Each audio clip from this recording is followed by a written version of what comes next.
انظر نہ کہتے تو ان کے حق میں بہتر ہوتا اور بات بھی بہت درست ہوتی، لیکن اللہ نے ان کے کفر کے سبب ان پر لعنت کر رکھی ہے تو یہ کچھ تھوڑے ہی ایمان لاتے ہیں۔ اے کتاب والو، قبل اس کے کہ ہم کچھ چہروں کو مٹا دیں اور پھر ان کی پیٹھ کی طرف پھیر دیں یا ان پر اس طرح لعنت کریں جس طرح ہفتے والوں پر لعنت کی تھی، ہماری نازل فرمائی ہوئی کتاب پر جو تمہاری کتاب کی بھی تصدیق کرتی ہے ایمان لے آؤ، اور اللہ نے جو حکم فرمایا سو سمجھ لو کہ ہو چکا۔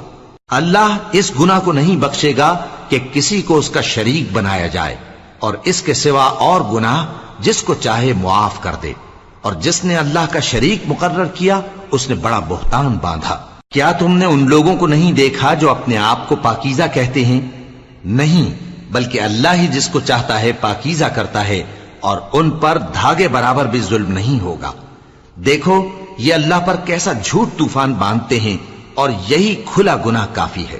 بھلا تم نے ان لوگوں کو نہیں دیکھا جن کو کتاب سے حصہ دیا گیا ہے کہ بتوں اور شیطان کو مانتے ہیں، اور کفار کے بارے میں کہتے ہیں کہ یہ لوگ مومنوں کی نسبت سیدھے رستے پر ہیں۔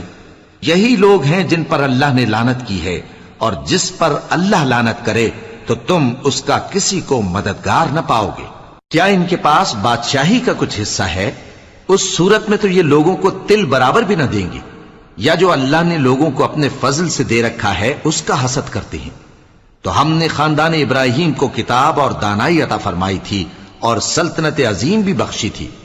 پھر لوگوں میں سے کسی نے تو اس کتاب کو مانا اور کوئی اس سے رکا رہا،